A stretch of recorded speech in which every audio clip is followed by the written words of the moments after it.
I'm Christopher Carey, and this is the second tutorial in a series of tutorials covering the techniques I use for coloring light flesh tones.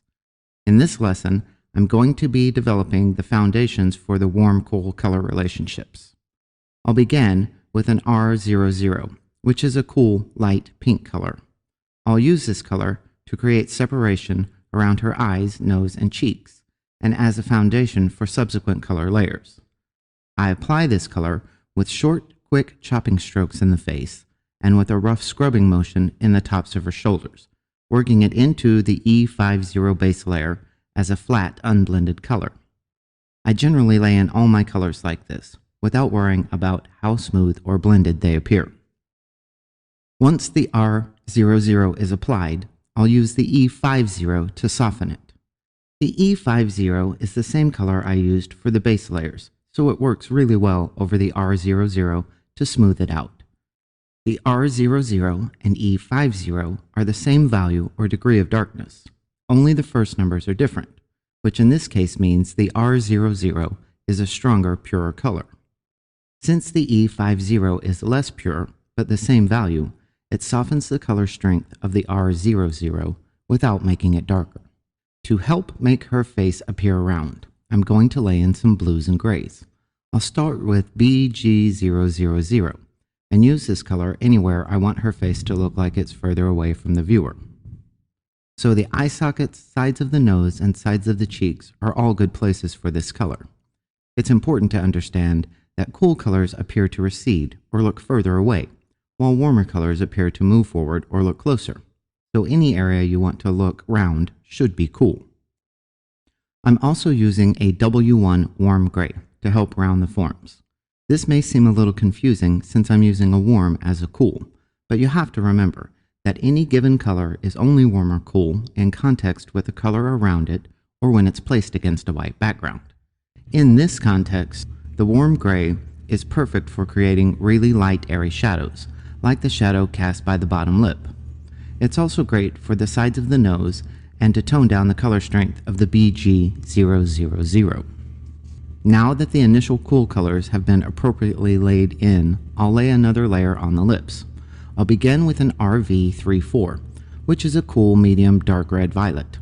I'll use this color to indicate where the corners of the lips tuck into the cheeks and to create roundness on the bottom lip.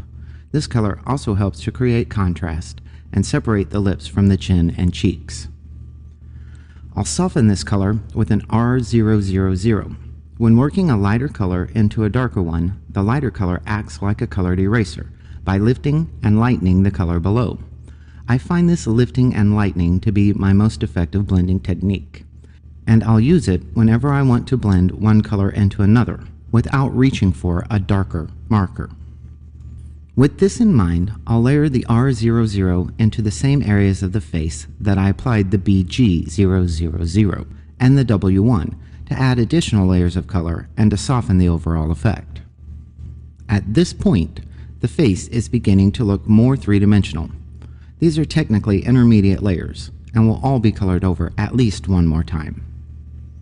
Now that I've established the general three-dimensional structure of the face, it's time to develop a focal point. A focal point is any area in a drawing where you have areas of very high contrast. By lining the eyes with a multiliner and coloring the irises black, the eyes become the darkest area of the face. The principle of high contrast focal points applies to any area or object you want to draw attention to. Anytime you place a very dark color next to a very light color, you create a dramatic contrast that the viewer's eye is drawn to. You can set up a hierarchy of focal points by decreasing the overall contrast of different points according to their importance. For example, in this drawing, I want you to look at her eyes first and then her lips. So I'll use black lines and dark browns around her eyes and lash line, while keeping the forms that surround her eyes lighter in value. To make her lips the next most important area, I'll use the same strategy. Darker lips surrounded by lighter cheeks and chin, but the colors I used to darken the lips will all be lighter than the colors I used for the eyes. So when someone looks at her face, they will look at her eyes first, since they have the greatest contrast, and then at her lips. In the finished drawing, her face will be surrounded by dark purple hair, which will have the effect of making her face the third focal point.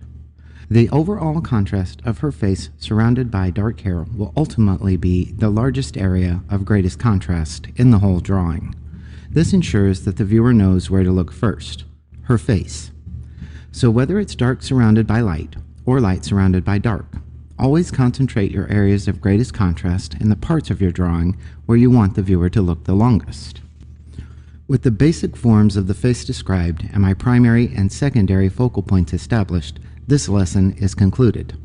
In the next tutorial, I'll begin to strengthen the forms with darker values and stronger colors.